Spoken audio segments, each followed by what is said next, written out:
Olá, bom dia, tudo bem? Seja bem-vindo aqui à nossa disciplina Gestão de Projetos. Hoje é a nossa última aula, o nosso último encontro. A gente vai encerrar essa disciplina que foi tão bacana construir junto com você.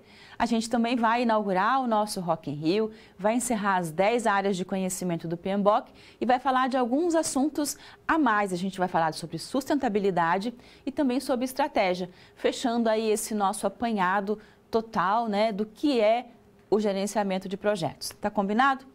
Então, nossa aula de número 4, dá uma olhadinha lá no nosso tema, gerenciamento de riscos, aquisições, sustentabilidade e também vamos falar de estratégia. Se você precisar falar comigo, mandar perguntas, suas dúvidas, a qualquer momento a gente está por aqui.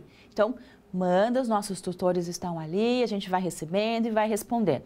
A ideia é que você traga perguntas, questionamentos, alguma ideia, alguma coisa que você está pensando a respeito, ou está vivenciando a respeito de gerenciamento de projetos. Às vezes a sua dúvida é a dúvida de um monte de colegas espalhados pelo Brasil afora. Tá combinado? Então, não fique com ela, manda para cá. Também lembrando que daqui a alguns dias nós teremos a nossa prova. Então é importante que você reveja todo o material, veja novamente as webaulas, assista às aulas novamente e leia o nosso livro com bastante dedicação. É todo esse conteúdo de aulas, livro e webaulas que é necessário para a sua vida pessoal, para a sua vida profissional, para se tornar alguém que entende de projetos na empresa e também para fazer a nossa prova. Combinado? E não fique muito apreensivo. Se você participou das aulas, estudou o nosso livro, sabe tomar decisões, que faz parte do nosso trabalho como gestores, você vai ir muito bem aí na nossa prova, combinado? Mas se durante esse percurso da aula de hoje até a prova tiver dúvidas, entre em contato que a gente te responde, tá? A ideia é essa mesmo, a gente juntos construindo a nossa disciplina, porque ela é nossa, ela é minha, ela é sua, gestão de projetos, tá? Mas o que nós vamos conversar hoje? Então, eu vou te mostrar lá no nosso quadro. Vamos, então, para a unidade 4 do nosso livro.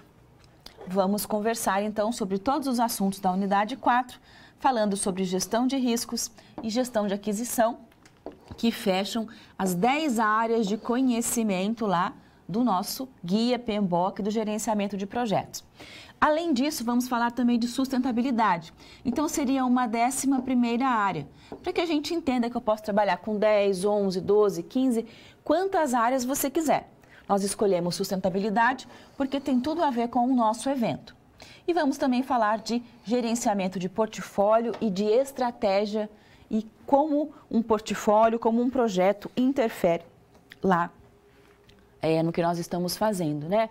Nós temos uma empresa, temos um objetivo, temos uma estratégia global e os projetos da nossa empresa têm que estar linkados com essa estratégia. Eles têm a ver com essa estratégia. Uma empresa tem vários projetos, não tem só um, dois, tem vários que estão ali acontecendo. Às vezes, tem 5 projetos que são necessários. Eu não tenho, às vezes, dinheiro suficiente, eu não tenho pessoas suficientes e nem tempo suficiente para desenvolver esses 5 projetos. Eu preciso tomar decisão e escolher 1 ou 2 ou às vezes 3.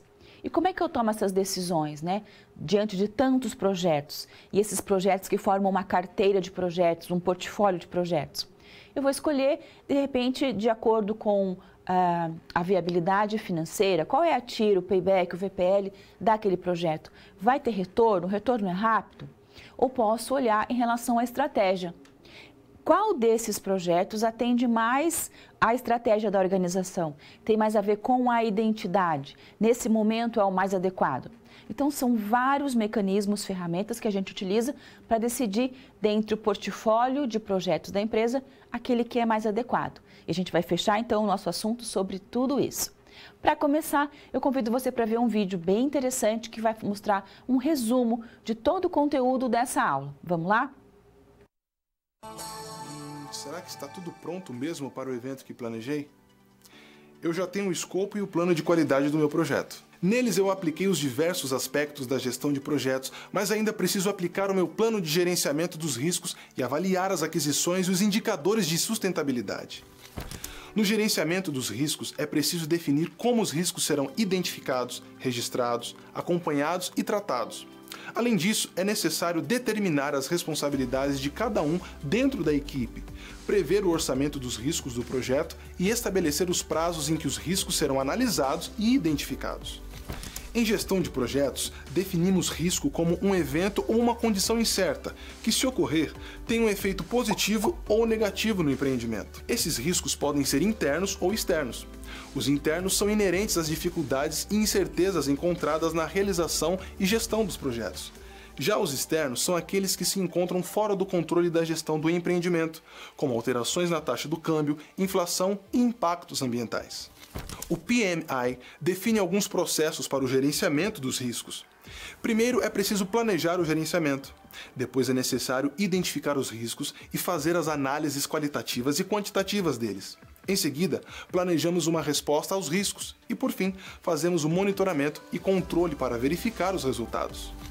Dentre os riscos que podem acontecer, temos, por exemplo, o atraso do fornecedor na entrega de um serviço solicitado. Esse risco deve estar previsto e descrito no contrato de prestação de serviços assinado pelas duas partes envolvidas e deve ser controlado pelo gerenciamento de aquisições do projeto. O objetivo do gerenciamento de aquisições é obter materiais, equipamentos e serviços que estejam dentro das especificações técnicas de desempenho, qualidade, prazos e custos do projeto.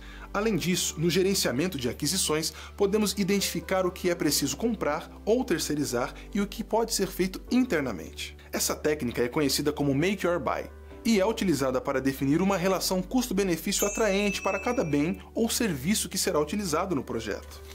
Não podemos esquecer também que no escopo de qualquer empreendimento precisamos identificar o tipo de sustentabilidade envolvida no projeto, seja ela socioeconômica, socioambiental ou de ecoeficiência.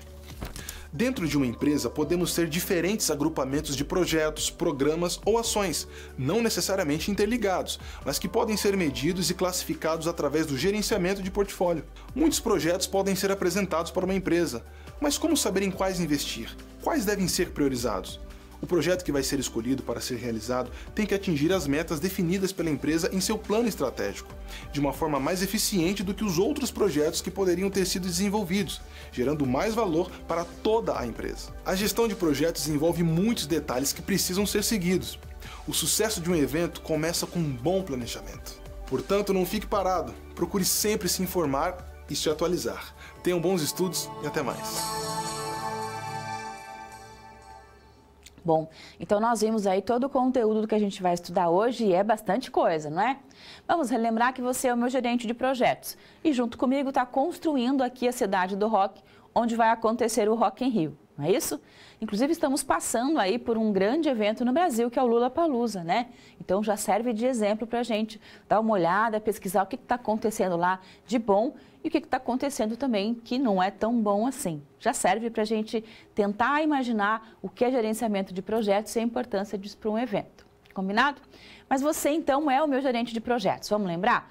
Você tem uma função muito importante junto comigo hoje, que é elaborar as duas últimas áreas de conhecimento, que são plano de riscos e plano de aquisições.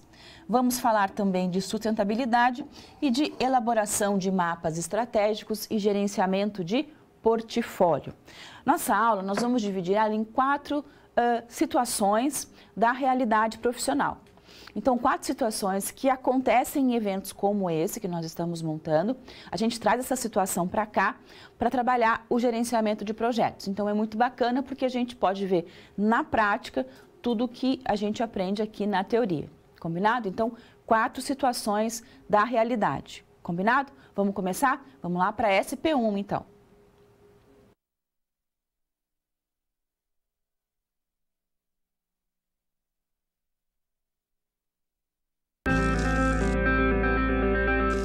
Olá! Você já pensou no dia a dia da carreira que você escolheu seguir? Bom, para ter uma ideia dos desafios da sua área, agora você vai procurar soluções para situações problema.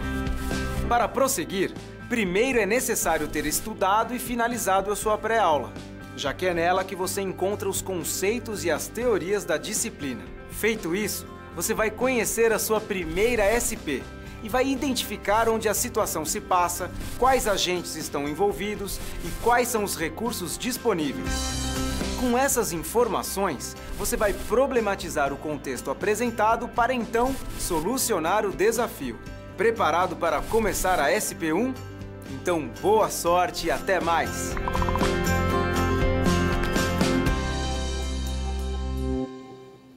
Vamos começar então falando de gerenciamento de riscos.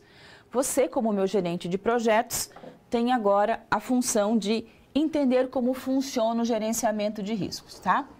E nós vamos então trabalhar com identificação de riscos, análise qualitativa e quantitativa.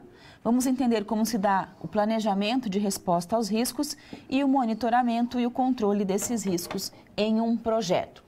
Importante que você saiba que quando a gente vai trabalhar com gerenciamento de riscos, dado algum tipo de projeto, não vou dizer mais simples, mas um pouco menos detalhado, o gerenciamento de riscos pode ser feito pelo próprio gerente de projetos ou por alguém da sua equipe.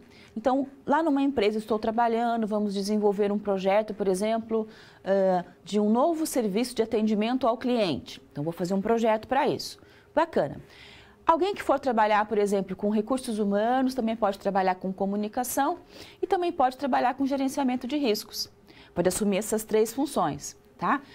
Nós podemos, às vezes, numa equipe de projetos, ter 1, 2, 3 pessoas, depende do tamanho do projeto e da visão que a empresa dá a importância desse método para o dia a dia dela. Combinado? Já no caso como o nosso aqui, de um grande evento, da criação de uma empresa, da elaboração, por exemplo, de um serviço que vai colocar em risco a vida das pessoas, nós vamos precisar com um especialista em riscos, tá? Se o projeto não é tão grande, eu posso trabalhar com alguém da área da qualidade de riscos junto, ele fazendo o mesmo trabalho. No nosso caso aqui, nós estamos falando do Rock in Rio.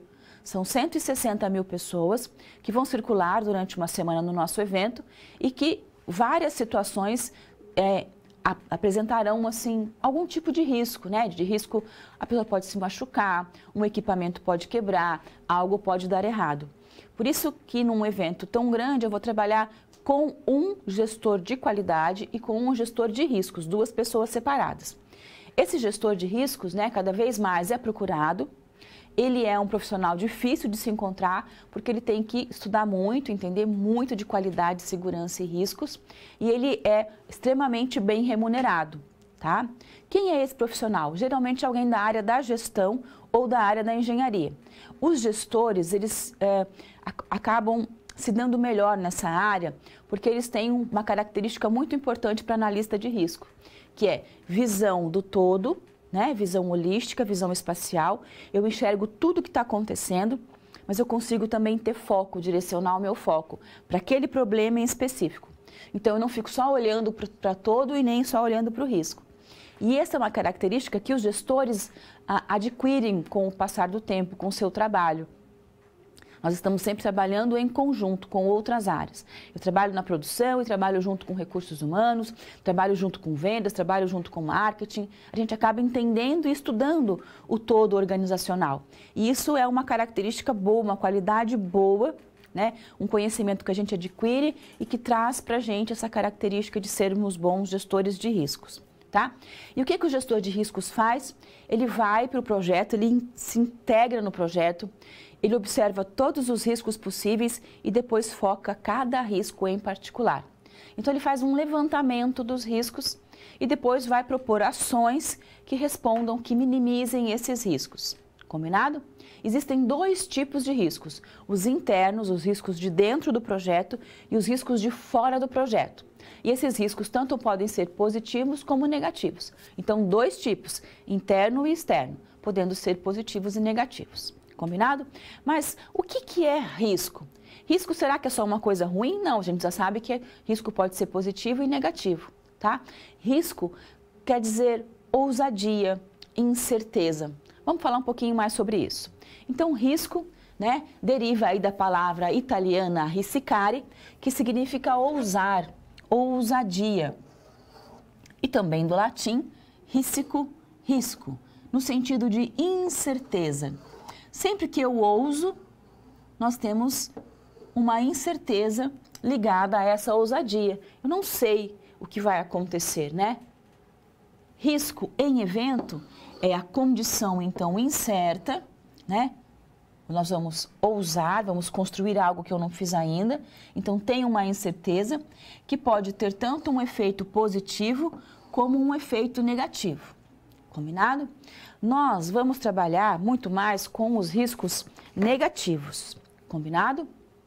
É claro que nós vamos levantar todos os riscos positivos, a gente precisa saber que eles acontecem, que eles são importantes e que eu preciso desenvolver algumas técnicas para que eles realmente aconteçam, para que a gente tenha mais público, um melhor público, para que eu possa aumentar a receita, para que alguma coisa bacana para a imagem do meu evento possa acontecer. Mas a gente vai trabalhar com esses riscos positivos se eu tiver pessoal disponível para isso, tempo e recurso financeiro, o que nem sempre é a realidade nos projetos. Por isso que o nosso foco maior acaba sendo no risco negativo, aquele que pode trazer um impacto ruim financeiro, moral, né, humano para o nosso evento, para o nosso projeto como um todo, tá? Mas existem sim os riscos positivos. E são de quantos tipos? 2, interno e externo. Vamos falar sobre isso. Então, lá no nosso projeto, qualquer que seja ele, riscos internos são aqueles que estão ligados ao nosso projeto, tá? Então, o fornecedor não entregou o produto, o palco quebrou, a matéria-prima não tinha qualidade, os funcionários estão em greve, o nosso melhor técnico está doente. Então, são várias questões internas. E também temos riscos externos, que são aqueles que não estão no nosso controle, mas que eu tenho obrigação de saber que eles existem e, inclusive, de relacioná-los. Por exemplo, alteração da taxa de câmbio, inflação, impactos ambientais, legislação do país. Tudo isso é um exemplo de risco externo. Então, pensa comigo, por exemplo, nós contratamos algumas bandas, né, americanas, europeias, e o contrato foi feito em dólar. Então, nós combinamos, por exemplo, com uma banda específica que a gente vai pagar lá $200 mil para essa banda. Começa a acontecer uma alteração da taxa cambial. Hoje nós temos aí o dólar R$4, $1. Começa a subir demais, daqui a pouco vai para R$5, R$6, $1. Aqueles $200 mil eu vou pagar a eles, só que agora eles não são mais R$400 mil. Eles são R$500 mil, R$600 mil. Então o impacto financeiro é muito grande para o nosso evento. Ou, por exemplo, a inflação. Começa a subir muito a inflação, o poder aquisitivo nosso cai, eu preciso comprar comida, não vou comprar ingresso para ir no show. Então, os riscos internos eu preciso conhecer quais são e atuar e trazer eles para dentro do projeto em uma listagem que me permita que a gente fique seguro, tá? Com relação aos nossos riscos. E como é que eu analiso o risco? Eu analiso em relação a probabilidade e impacto, tá? Então, vamos falar sobre isso. Probabilidade e impacto. Probabilidade é a chance daquele risco acontecer. Então, você vai jogar uma moeda no chão. Ela tem 50% de chance de cair do lado coroa e 50% de chance de cair do lado cara. Qual é a probabilidade de cair cara? 50%. Uma a cada duas, não é? E qual é o impacto? O impacto é, caso o risco aconteça, qual é o impacto? Ele vai ser positivo ou ele vai ser negativo? E qual é a grandeza? Ele é muito impactante ou ele é pouco impactante? Então, eu sempre vou olhar riscos na relação probabilidade e impacto e também na relação probabilidade e impacto financeiro. Qual é o impacto financeiro se aquele risco acontecer? Então, a maioria dos riscos, né, a maioria das coisas ruins que acontecem num projeto, eles vão impactar o projeto de que forma? Na imagem, na moral, na identidade e também financeiramente, né? Então, o impacto não é só financeiro, não é só o impacto na imagem. É um conjunto de impactos e a gente vai olhar sempre os dois, observar sempre os dois.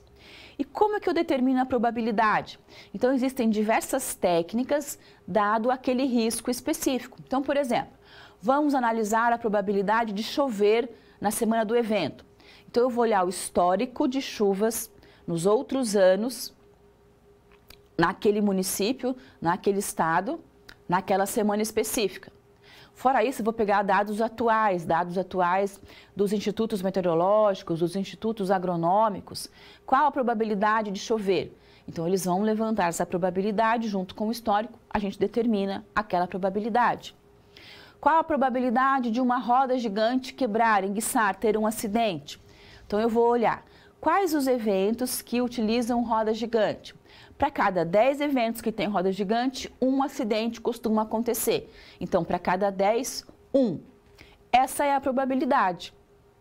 Então, a gente vai levantar dados históricos, vai observar, vai aplicar estatística, fórmulas estatísticas, vamos utilizar softwares que vão dar para a gente as probabilidades. Então, elas vão variar muito de acordo com o risco, de acordo com os dados que eu tenho em mãos. O importante é que eu saiba calcular a probabilidade. Vai acontecer? Qual é a chance? É pequena a chance? É média a chance? É grande chance? E se acontecer, por menor que seja a probabilidade, qual é o impacto?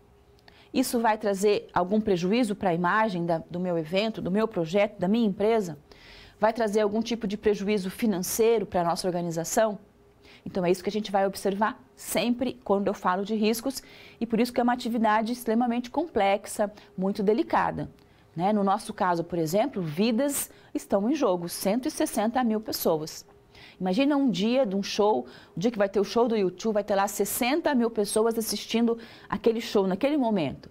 60 mil pessoas alegres, cantando, se esbarrando. Tem gente que vai esquecer de beber água, vai passar mal, vai desidratar. Outro vai beber demais, vai ficar muito alegre. Então, várias situações são apresentadas. E eu, como gestor de riscos, preciso analisar todas elas com muita presteza. Combinado?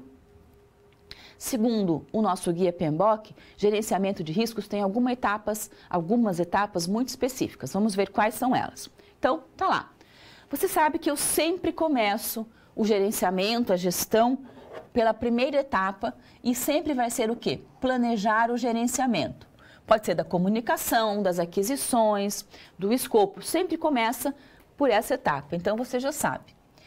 No nosso caso, gerenciamento de riscos. Então, como que começa? Identificando os riscos. Vou fazer uma lista de todos os riscos positivos, uma lista de todos os riscos negativos, criteriosamente.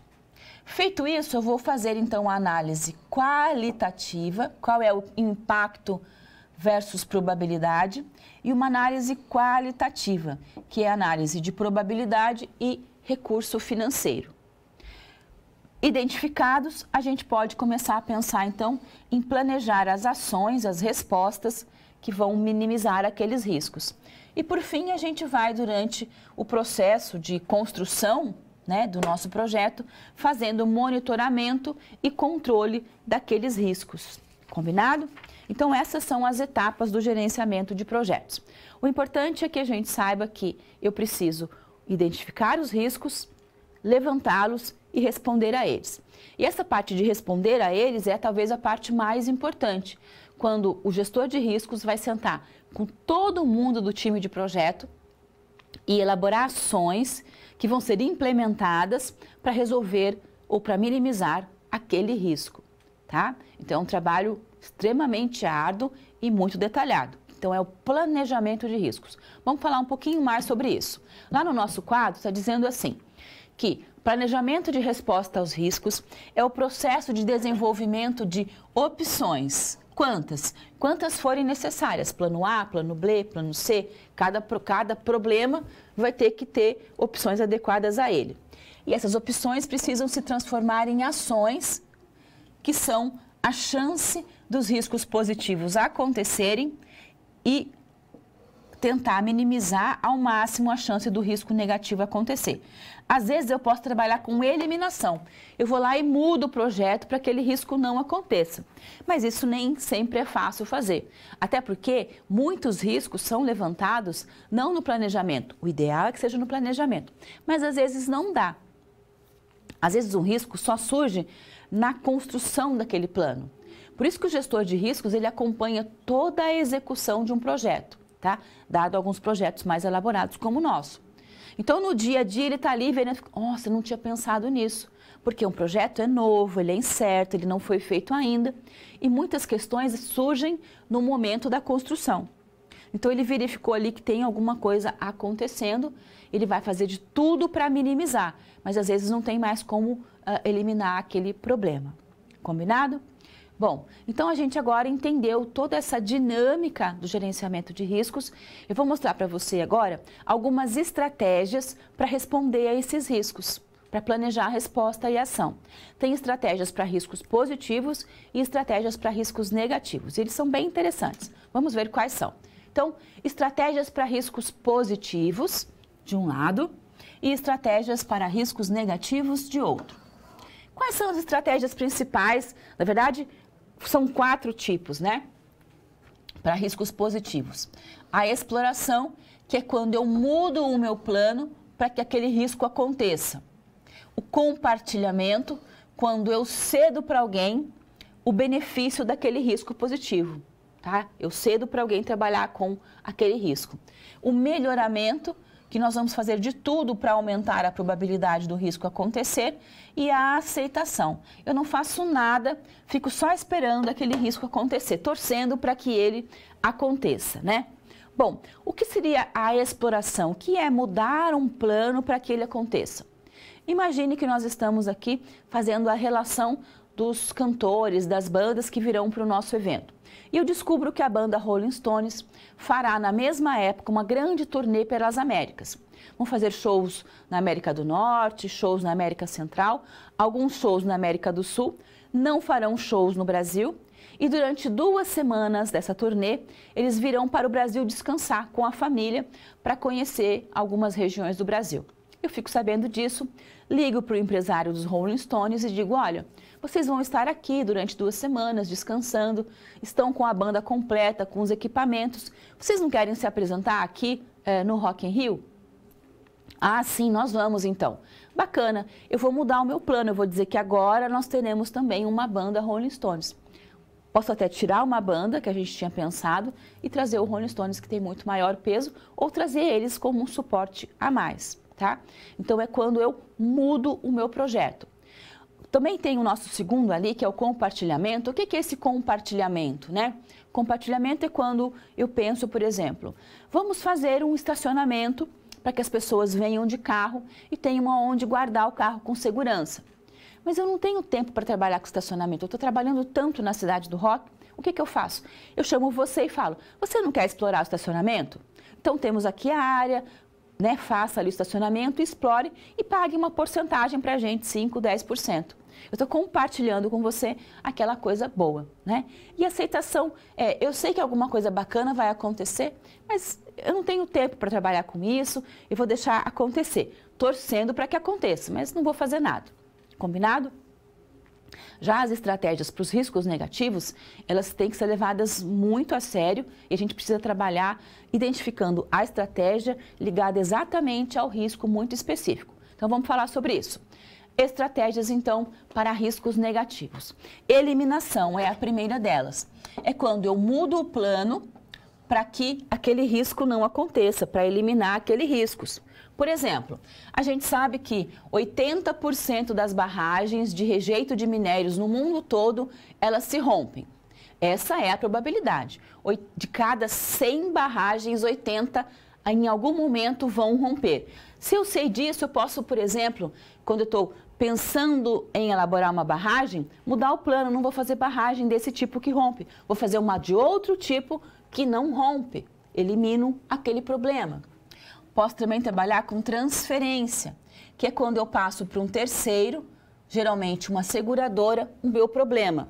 É quando você sabe que vai acontecer algum tipo de sinistro, está projetando aquilo e passa para uma seguradora. Então, quando você faz seguro de vida, quando você faz seguro do seu carro, você está passando para um terceiro aquele risco. A gente também faz isso no projeto. Ainda temos a mitigação, que é o trabalho para reduzir o impacto, muito utilizado em projetos ambientais, e também a aceitação. Eu não vou fazer nadinha para que aquilo não aconteça. Só vou torcer para não acontecer, mas eu não vou fazer nada. Nossa, mas risco negativo, professora, isso não é ruim para o nosso projeto? Porque tem riscos que são muito pequenos.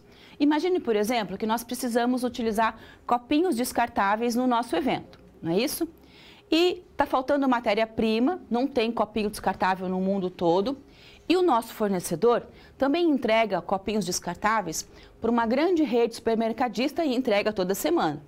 Para mim, ele vai entregar quanto? Uma vez no nosso projeto. Então, ele vai preferir entregar para o supermercado ou para o nosso projeto? É claro que para o supermercado. vai chegar no dia da entrega, não vai ter copinho descartável. Vai ter algum problema para o evento? Não. Eu vou pegar a minha garrafinha, tomei minha água, não precisei do copinho, não impactou o meio ambiente, não vou fazer nada. Posso ainda transformar essa coisa ruim numa coisa boa. Por exemplo, eu sei que vai faltar copinho e eu faço então uma grande campanha trabalhando da seguinte forma: não teremos descartáveis no nosso evento, a gente não vai poluir o meio ambiente. Nós vamos fazer show de rock com consciência. Se você quiser, traga o seu copinho de plástico, aquele que você já sabe que a gente tem que começar a utilizar. Mas ele tem que ser de plástico, combinado? Não pode ser o de alumínio, que você não vai conseguir entrar, porque ele tem um problema, pode ser uma arma, etc. Então eu fiz de uma coisa ruim, uma coisa boa. Ou posso simplesmente não fazer nada. Ó, não tem copinho. Combinado?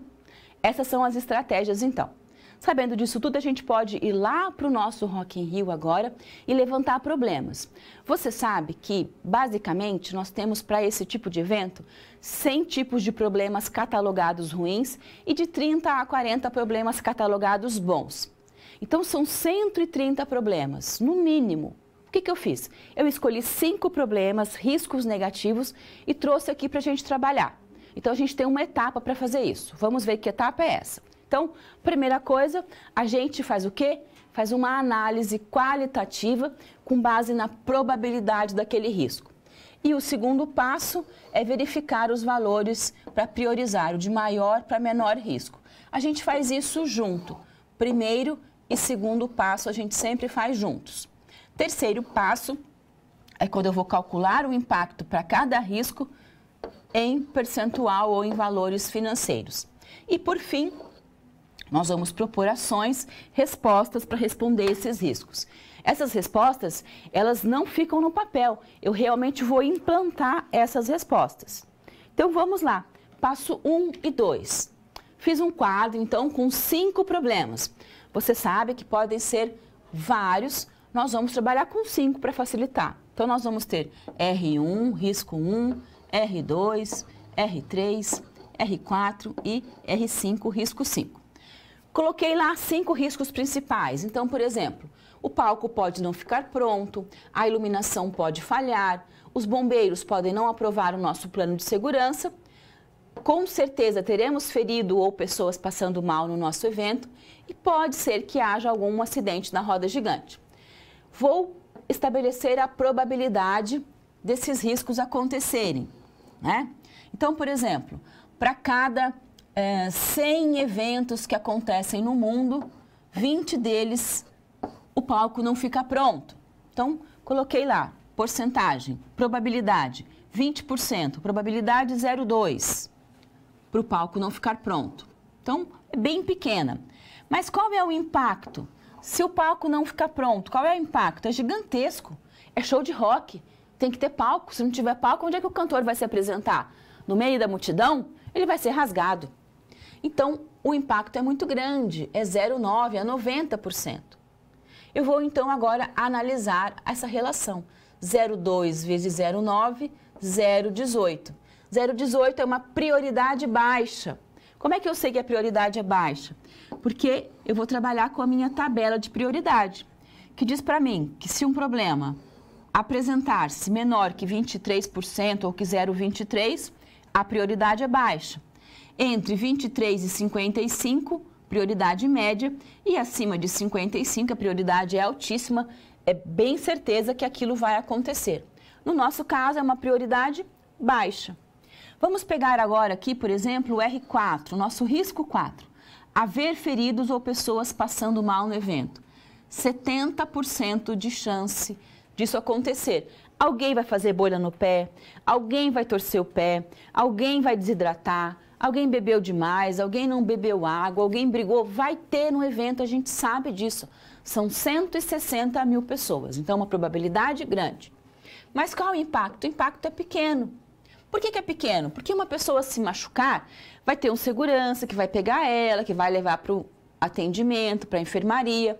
Ela vai passar ali um mercúrio, um band-aid. Se necessário, vai ser encaminhada para um posto de saúde ou para o hospital. A gente vai resolver isso. Então, o impacto não é muito grande. Vamos, então, fazer essa relação. 0,7 vezes 0,4, 0,28. Fui lá para a minha tabela de prioridade, descobri que está aqui. Então, prioridade média. Eu faço isso com todos os nossos riscos. Essa análise de probabilidade versus impacto. Para aqueles 100 riscos que nós temos. Feito isso, eu vou analisar agora qual é o impacto financeiro para o meu projeto. Então, observe, eu peguei os mesmos R5, os mesmos riscos, não é? A probabilidade de ocorrência é a mesma. E agora eu vou olhar o impacto financeiro em milhares de reais. A nossa tabela de prioridade, se for menor que, vamos imaginar que está em milhares de reais, então melhor que R$2.000, ou que R$200.000, ou que R$2 milhões, é uma prioridade baixa. Se for de 2.000 a 5.000, prioridade média, e acima de 5.000, prioridade alta. Combinado? Então, por exemplo, se o palco não ficar pronto, nós vamos imaginar que isso vai ter um custo aproximado de R$12.000 para consertar. Vamos fazer a análise. 0,2 vezes 12.000, 2.400. Vou lá na minha tabela de prioridade, prioridade média. Tá? Vou pegar, por exemplo, aqui, acidente na roda gigante. Probabilidade de ocorrência, 30%. Se acontecer, vai gerar um custo aí de R$90.000. 0,3 vezes 90.000, 27.000. Vou lá na minha tabela, prioridade alta. Pode ser 27.000, 270.000, 2.700.000, tá? Porque a gente pode trabalhar, e no nosso caso, em milhares de reais. Combinado? Então, dessa forma, a gente consegue estabelecer, não é? Essa relação de probabilidade, impacto de identidade e impacto financeiro para o evento. Agora chegou o momento de elaborar respostas para esses impactos. Lembrando que a resposta é uma ação que eu vou implementar. Eu peguei desses 5 riscos, peguei 3, peguei o R1, R4 e R5. Vamos ver como é que ficou a resposta? Olha só. Então, sempre começando de maior prioridade para os de menores.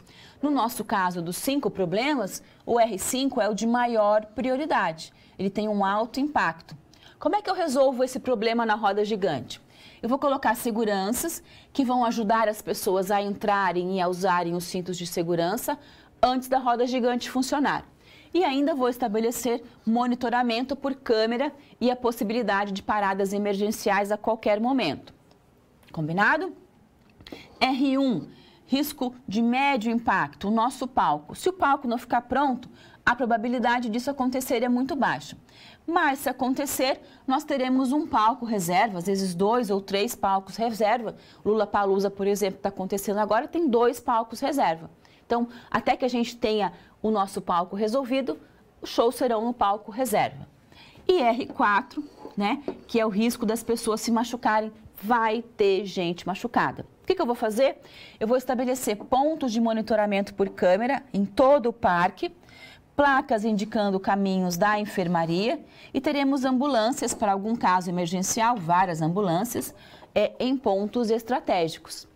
Então, apesar de ser muito complexo, né, na verdade, são tarefas muito bem especificadas do gerenciamento de riscos. Identificar riscos, levantar probabilidade e impacto e responder a esses riscos.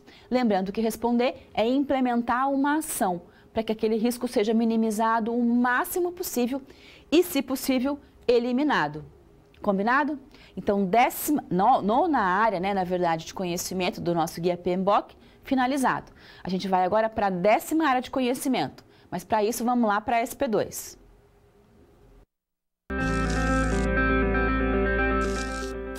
E aí, conseguiu encontrar uma solução satisfatória para a SP1? Como você pôde notar, o desafio apresentado tem como base situações comuns da realidade de mercado. Eles são elaborados a partir de informações de empresas, experiência dos professores e acontecimentos do cotidiano. Isso significa que antes mesmo de você se formar, além de todo o conhecimento teórico, você já está em contato com a realidade do seu futuro profissional. Ah, e caso surja alguma dúvida, Acesse o fórum e envie a sua pergunta, ok? Confere agora a SP2.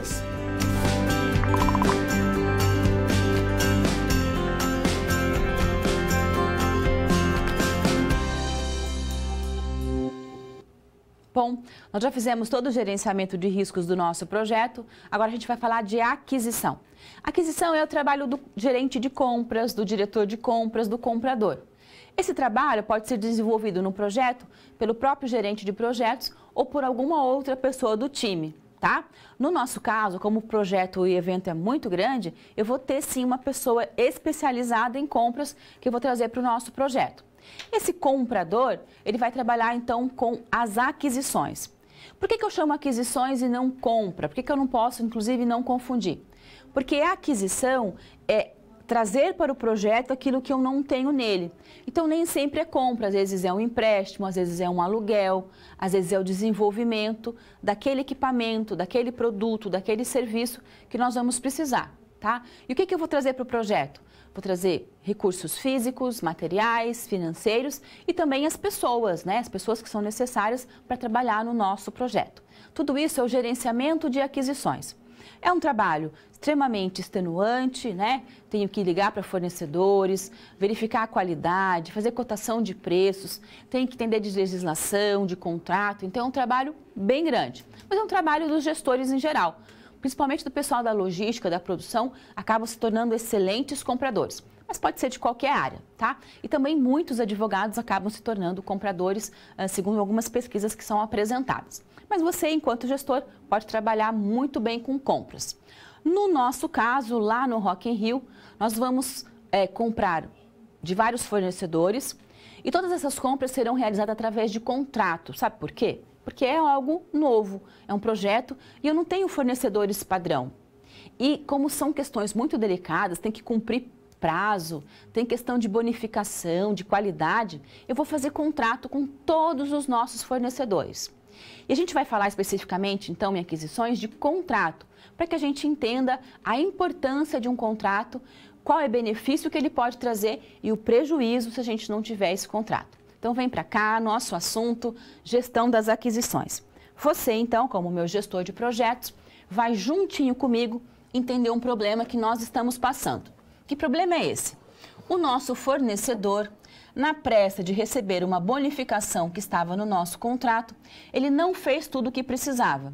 O que aconteceu foi que o piso de madeira não foi revestido de borracha, as cores da iluminação não estão conforme o nosso plano de iluminação e o centro do palco não está rotativo, não está rodando.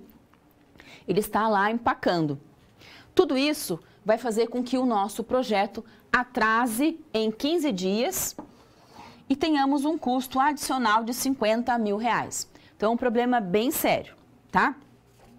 Fora isso, como o fornecedor entregou esse palco antes do prazo, ele está achando que ele vai receber os R$80 mil de bonificação que estava estipulado se ele, né, cumprisse os prazos.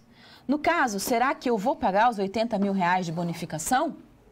Porque ele adiantou a entrega, mas ele adiantou com qualidade? E mais do que isso, quem é que vai pagar por esse custo extra de R$50 mil para corrigir os problemas lá do nosso palco? Eu quero então que você analise o problema e decida para mim quem vai pagar, ou melhor, se eu vou pagar os R$80 mil de bonificação e quem é que vai arcar com o prejuízo dos R$50 mil. Combinado? Bom, para que a gente entenda um pouco mais essa relação, né, contratual, a gente vai ver agora quais são as etapas do gerenciamento de aquisições segundo o nosso guia PMBOK. São 4 aí situações ou etapas que precisam ser cumpridas para que eu tenha um bom gerenciamento de aquisições. Vamos ver quais são essas etapas. Então, primeiro, você sabe, a gente sempre começa por planejamento, ou melhor, o gerenciamento das aquisições. Pode ser gerenciamento da comunicação, gerenciamento dos riscos, no nosso caso, aquisições. Então, a gente vai começar fazendo o quê? A condução das aquisições. Eu vou entrar em contato com os fornecedores, vou fazer tomadas de preço, vou analisar qualidade versus custos para decidir quem são os fornecedores com os quais eu vou trabalhar. Decidi, tudo certo, fizemos contrato, agora nós vamos controlar essas aquisições. Está chegando o material, o fornecedor está entregando com qualidade, o que está atrasado? Então a gente vai controlando o recebimento desses materiais. E por fim, a gente encerra as aquisições. Está pronta aquela parte, o fornecedor entregou tudo, eu vou pagar a nota fiscal, conferir se está tudo certinho, então é o momento de encerrar as aquisições. É um processo um tanto quanto simples em seu modus operandi, mas ao mesmo tempo é um trabalho extremamente extenuante, né? O comprador é uma das figuras nas empresas que trabalha com um nível de estresse maior, porque ele atende praticamente todas as áreas da organização, fazendo requisição de material. Então, a gente sempre quer material. Ao mesmo tempo, o comprador não tem o recurso financeiro disponível a qualquer momento. Então, ele sempre está lidando com solicitação de material e setor financeiro dizendo não é hora de comprar, não é hora de comprar. Ele tem que estar, né, segurando esses dois elementos, compra, não compra. E precisa estabelecer relacionamento com vendedores, com compradores, com firmas, receber essas pessoas, são visitas, são cafés, são análises, é um trabalho extremamente extenuante, tá? Por isso que muitas vezes a relação contratual é importante, porque garante que aquele comprador vá conseguir trazer para a empresa produtos com qualidade e atendendo os custos, tá? Então, apesar de simples no formato, é muito complexo nas atividades padrões que têm que ser realizadas. Combinado? No nosso caso, a gente fez contrato com todos os fornecedores. E agora a gente tem um problema muito específico, que é quem vai pagar os 50 mil e se eu vou ou não pagar os 80 mil. Para entender isso, a gente vai também elaborar alguns passos para resolver esse problema. Então, ficou assim. Vamos lá para o nosso quadro. Você vai primeiro entender o problema, depois entender o contrato, depois analisar todo esse cenário e, por fim, decidir o que será feito.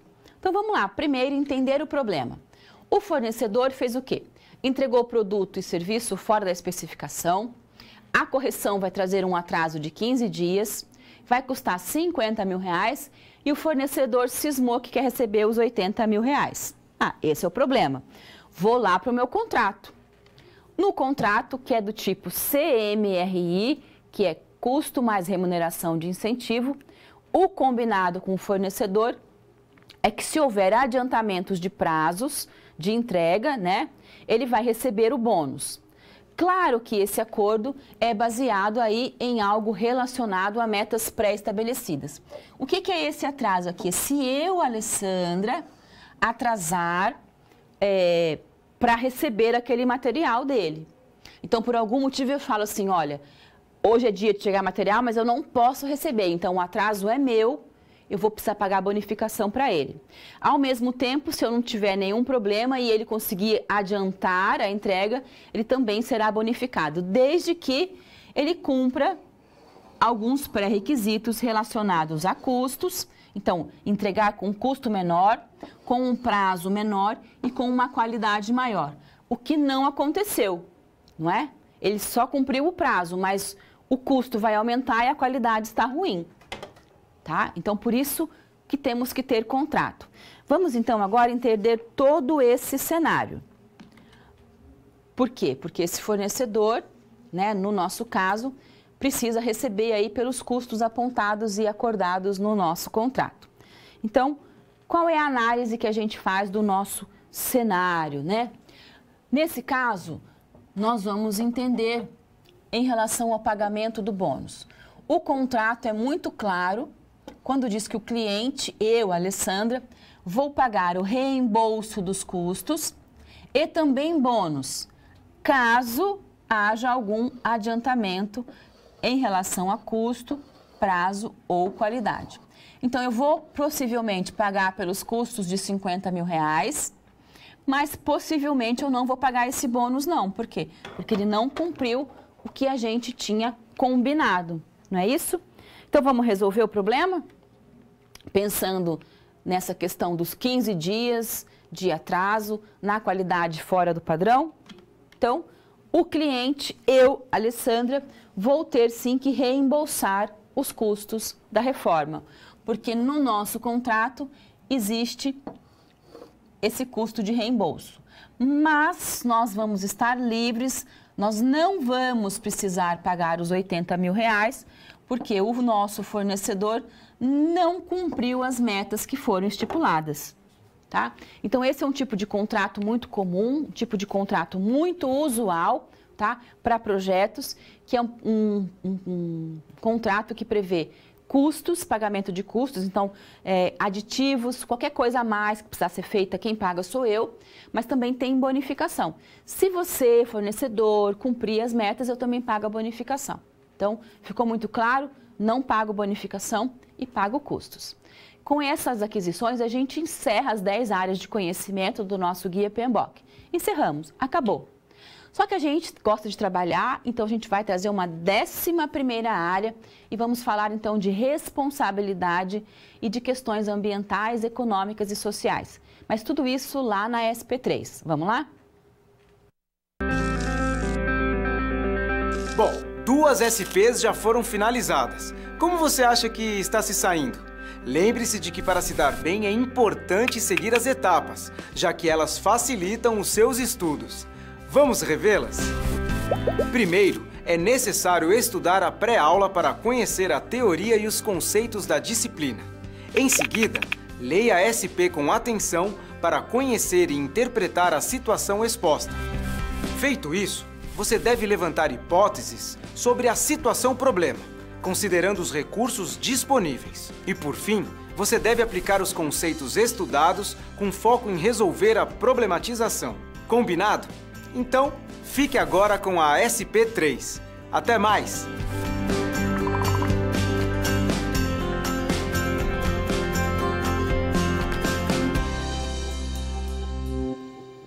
Vamos então conversar agora sobre sustentabilidade, a gestão da sustentabilidade.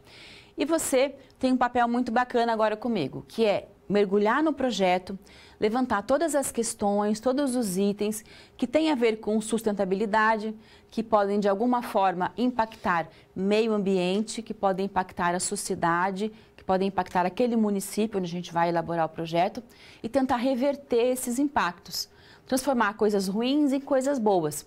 Mas também tem muita coisa boa que a gente vai fazer.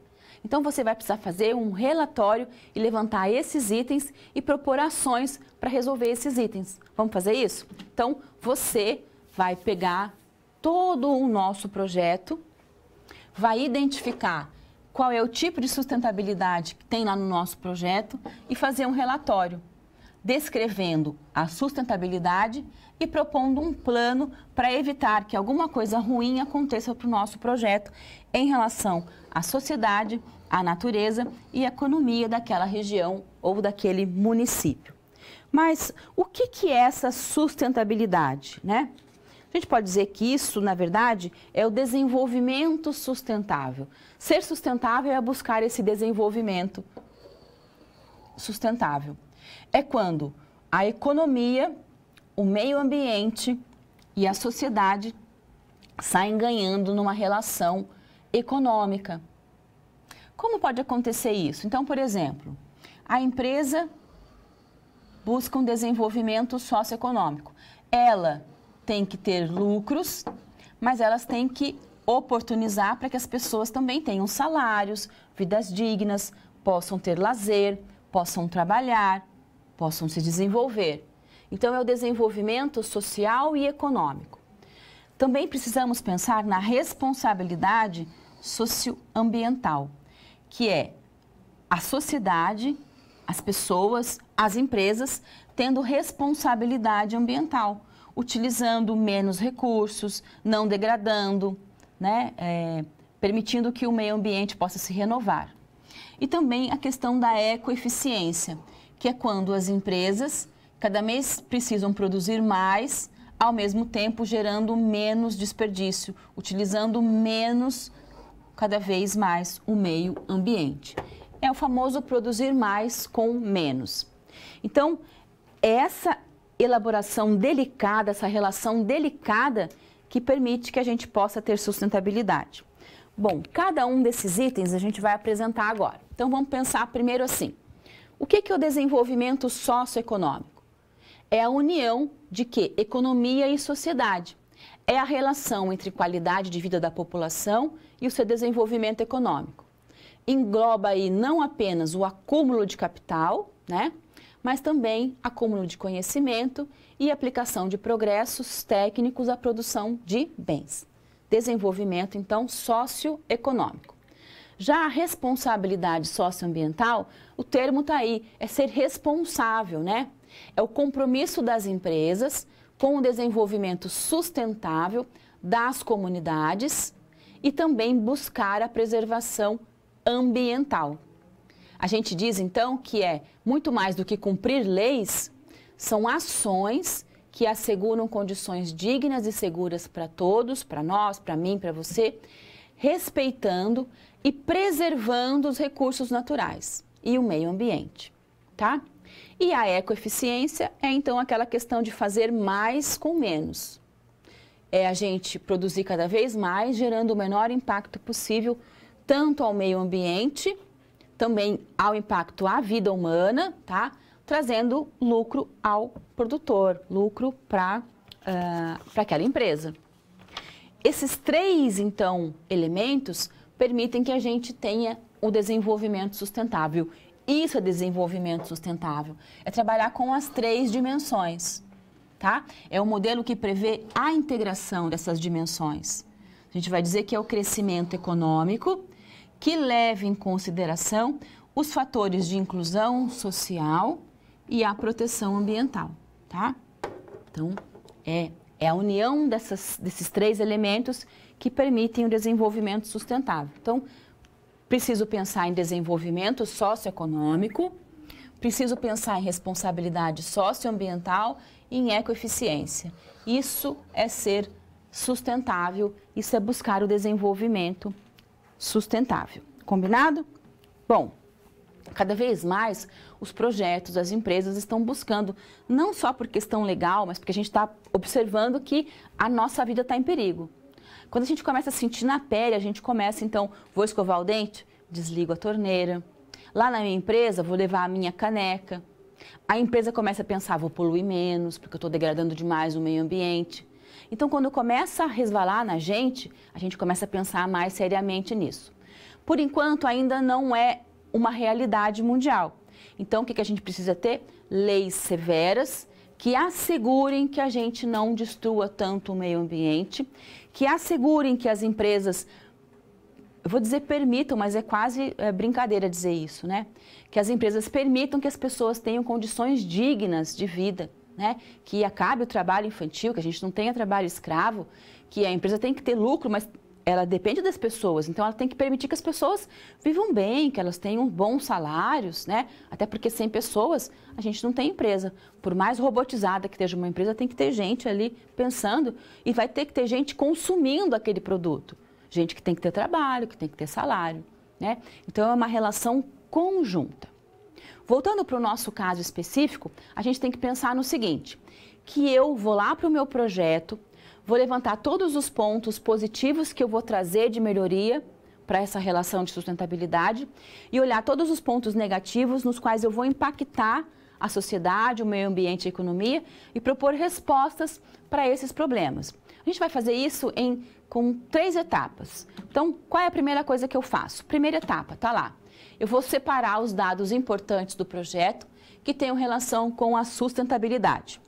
Depois, eu vou definir quais são as ações dentro do projeto para cada um desses itens que eu levantei. E é importante que você pense também que a gente precisa estar sempre revendo as ações que a gente bolou, que a gente desenvolveu e pensando em tendências para melhorar a questão sustentável do nosso projeto. Então, como, por exemplo, utilizar a energia solar, como utilizar a energia eólica, como reaproveitar a água que a gente vai utilizar lá no evento, né? Como, de maneira melhor possível, não impactar o meio ambiente ou minimizar o impacto. Então, vamos fazer isso? Primeiro, eu vou lá para o meu projeto, vou mergulhar no meu projeto e levantar todos os pontos. Depois, eu vou olhar cada uma das 10 áreas, então eu vou olhar escopo, comunicação, monitoramento, qualidade, risco, cada uma das áreas e apontar esses itens que podem de alguma forma prejudicar aquele nosso município.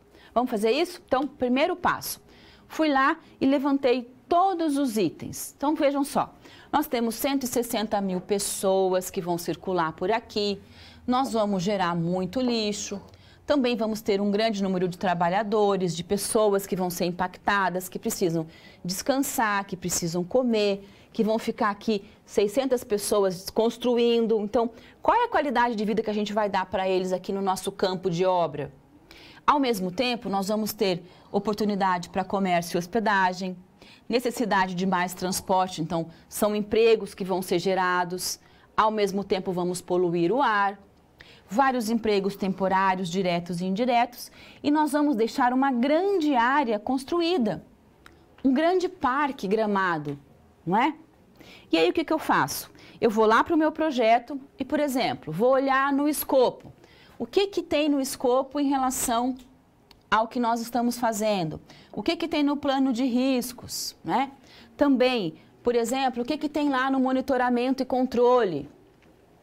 Nós vamos ter pessoas aqui. Então, como é que a gente vai assegurar que essas pessoas tenham possibilidade de não correr nenhum tipo de risco? Então, em cada área do projeto, eu vou lá e vou levantando, eu vou pensando aquilo que é importante. Combinado? E agora, então, eu vou fazer o quê? Eu vou propor ações, vou desenvolver as ações, não vai ficar só no papel, para trabalhar com essa questão da responsabilidade. Eu peguei 3 exemplos para trabalhar com cada uma das responsabilidades. Ficou bacana, bem simples, não tem custo e resolve o problema. E é isso que a gente tem que fazer. Sem ideias mirabolantes, milionárias. É consciência no dia a dia. É fechar a torneira na hora de lavar a louça. É fechar a torneira na hora de escovar o dente. São coisas simples que resolvem o problema da degradação ambiental, da consciência com o próximo, olhar para o próximo como alguém igual a mim e saber que ele precisa também descansar, ter lazer, se alimentar e que nós vivemos num mundo que tem que ter reciprocidade. Tá bom? Isso é muito importante. A gente precisa pensar cada vez mais nisso. Senão a gente vai destruir o nosso mundo. E a ideia não é destruir, a ideia é construir. A gente não está no momento ruim, a gente está no momento bom. É a oportunidade da gente dar a mão. Todo mundo, o mundo inteiro. Tá bom? Mas voltando aqui para o nosso caso, vamos resolver o nosso problema. Vem para cá que eu vou te mostrar 3 ações. A primeira ação é a de responsabilidade socioambiental, né? Social e ambiental. Nós, humanos, vamos gerar muito lixo. O lixo impacta o meio ambiente. O que eu vou fazer? Colocar coletores seletivos em todo o parque e fazer um acordo com a prefeitura.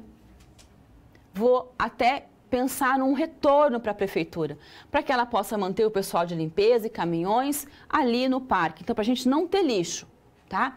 Ao mesmo tempo, eu vou lá e falo para a prefeitura, olha, prefeitura, essa área que nós construímos, eu vou deixar para vocês, eu vou doar para a cidade toda essa infraestrutura. Então, é a questão de ecoeficiência. E a prefeitura pode depois ali, por exemplo, construir um parque, um jardim para crianças, para terceira idade, para todo mundo. Ela vai usar aquilo.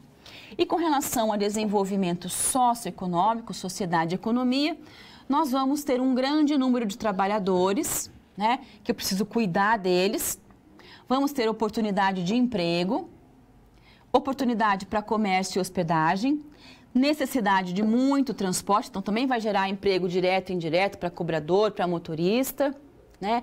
Para quem vai trabalhar lá no nosso parque, todo mundo é o pessoal daquele município, tá? E de alguma forma a gente compensa essa poluição, porque no Brasil, infelizmente, ainda nós não temos mecanismos, né, de minimização da poluição. Os nossos ônibus são poluentes, os nossos carros são poluentes, a gente gera lixo mesmo. Tá? Então, enquanto nós não desenvolvemos técnicas para eliminar ou minimizar esses problemas, a gente tenta trabalhar com a compensação. O que não pode é poluir e não compensar. Aí não dá, tá? Então, pensando nessa questão de economia, sociedade e meio ambiente, a gente consegue devolver tudo para a sociedade, já que a gente está tendo Tanta coisa boa, né? Quando as pessoas vêm para o nosso evento, quando elas confiam no nosso evento, vêm aqui se divertir assistindo os shows. Bacana? Então, ó, relação sempre de ganha-ganha. Combinado? Nós terminamos o Rock in Rio, está inaugurado, você está convidado para vir aqui assistir os nossos shows, tudo bem? Só que agora, antes de ir lá para o show, eu vou convidar você para voltar no tempo, lá naquelas nossas primeiras reuniões do projeto. Mas para entender isso, a gente vai então para a SP4. Vamos lá? Quando você faz uso de todo o material didático, você passa a conhecer as teorias e os conceitos da disciplina de forma mais completa. Só assim as SPs que servem de exercícios práticos que te preparam para o mercado de trabalho terão efeito na sua carreira. Ou seja, seguindo as etapas, você está adquirindo experiência profissional antes mesmo de terminar o seu curso. E se durante a sua leitura algum ponto de interrogação surgir, não se preocupe, envie sua dúvida no fórum, ok? Fique agora com a SP4. Boa sorte!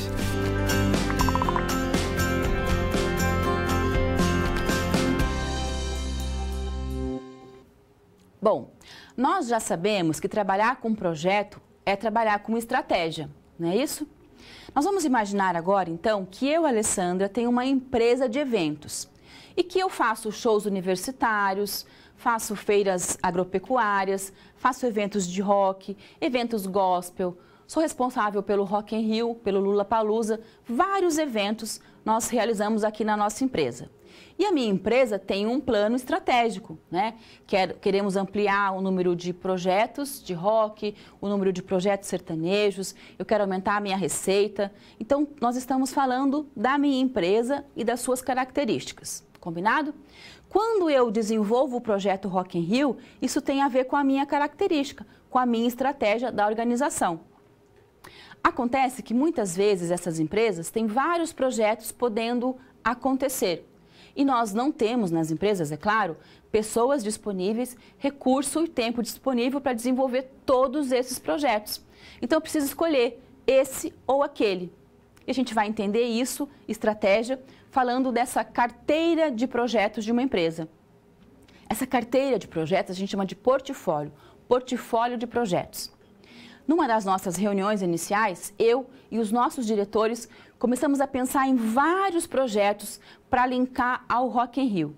E a sua decisão agora é muito importante, é estratégica. É dentre esse portfólio de projetos, qual é o mais adequado estrategicamente para a minha empresa. Vamos falar sobre isso? Então, vem para cá. Gerenciamento de portfólio.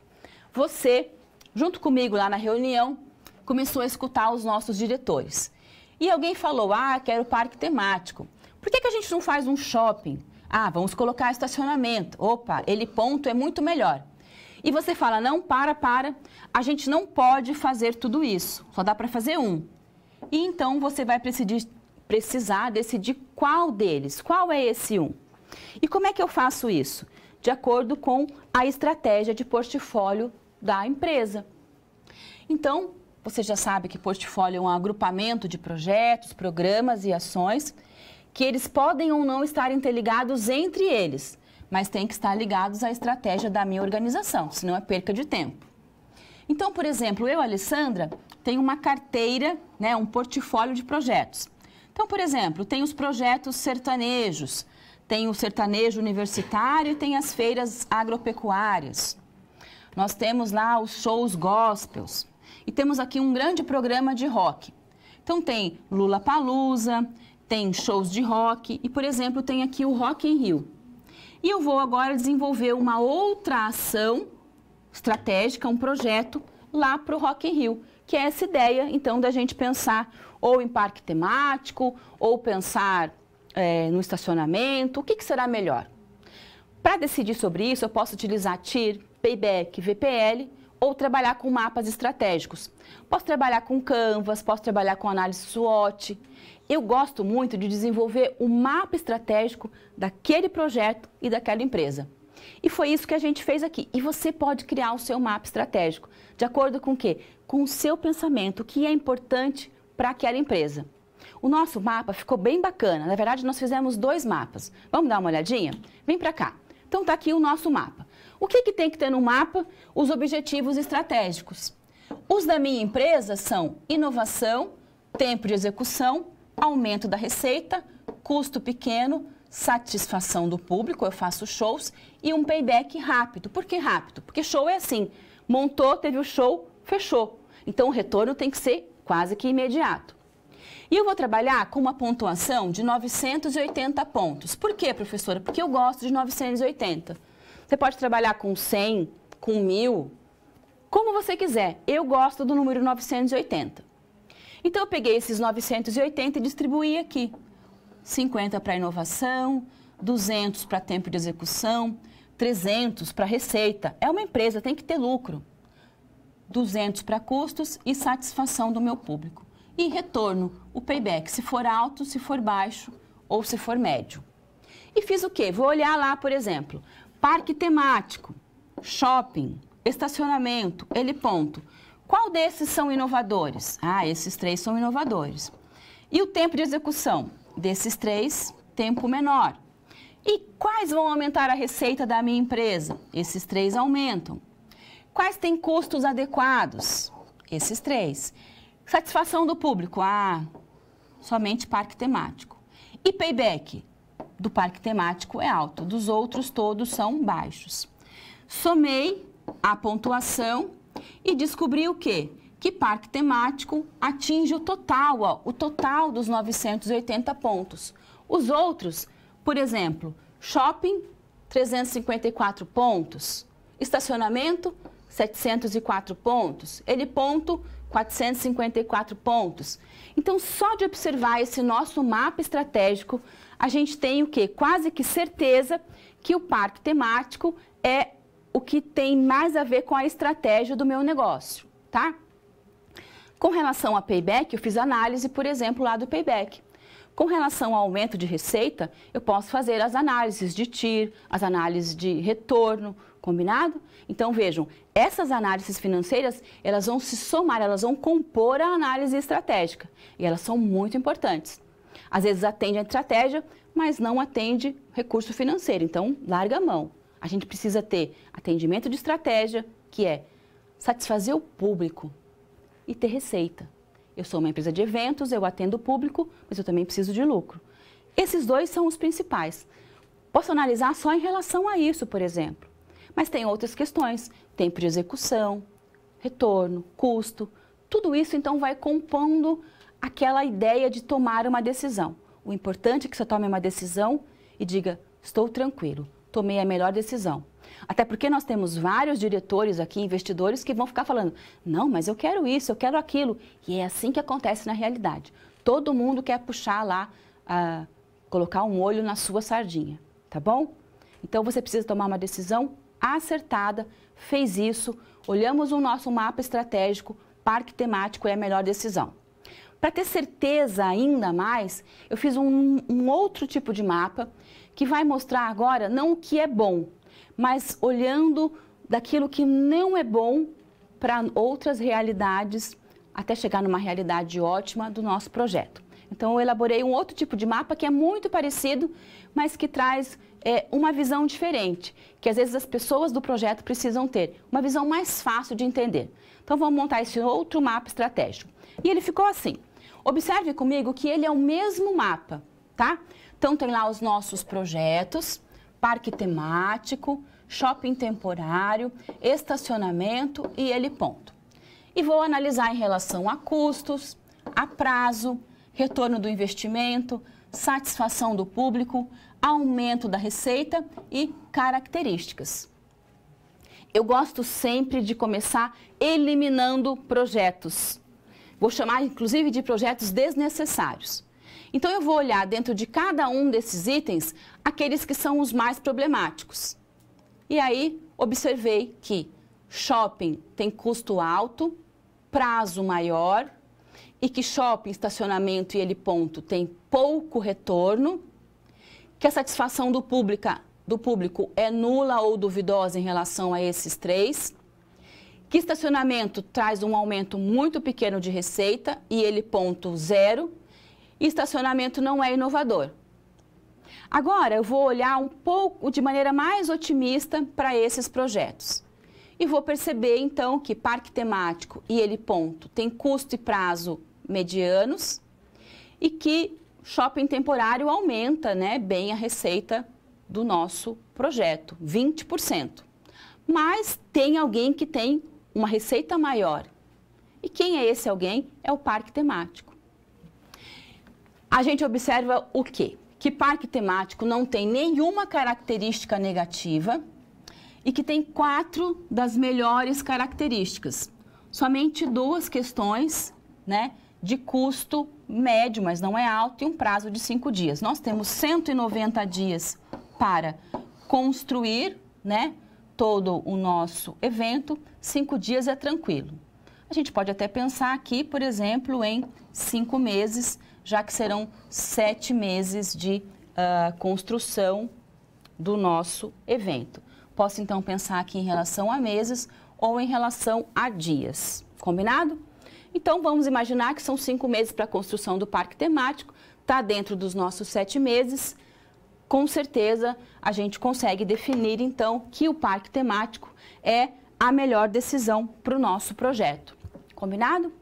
Então, dessa forma, a gente percebe que a estratégia é importante, que eu não posso tomar decisão só porque eu gosto. Eu fui viajar para o Nordeste, tomei lá um picolé de maçaranduba, tá?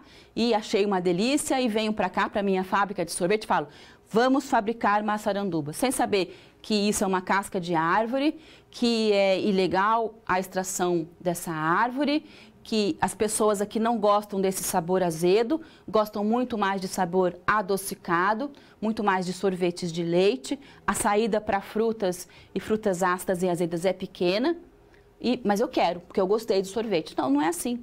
Então, a gente precisa analisar o todo, né? Estratégia, o nosso público, qual é o retorno. E dessa forma, a gente garante que a gente vai ter, então, boas decisões estratégicas e de portfólio, e foi isso que a gente fez. Então, tem agora parque temático dentro do Rock in Rio, vamos inaugurar o nosso parque, vai ter show, vou te dar o ingresso e eu espero você para os nossos shows, tá bom? Foi muito bacana, né, construir toda essa dimensão, e é uma grande dimensão, de um grande evento. Ver gestão de projetos dessa forma, como um plano geral, como um grande plano, é importante para a nossa vida. Você sabe que cada vez mais, lá nas empresas, nós vamos precisar trabalhar com gerenciamento de projetos. É uma nova realidade, é um mundo ágil, é um mundo flexível. Eu não posso mais pensar em ficar 3 meses projetando para começar a implantar daqui a 4, 5 meses. Isso não existe mais, né? São projetos semanais. A cada semana uma inovação, uma mudança, uma agilidade. E gestão de projetos casa muito bem aí com esse trem da evolução, com esse trem da competitividade nesse mundo que a gente vive. Então, fique ligado nisso. É uma carreira promissora dentro da gestão, tá bom? Eu vou ficando por aqui. Achei que foi muito bacana, eu gostei demais de participar com vocês. Vocês sempre estavam mandando aqui perguntas, e-mails, né?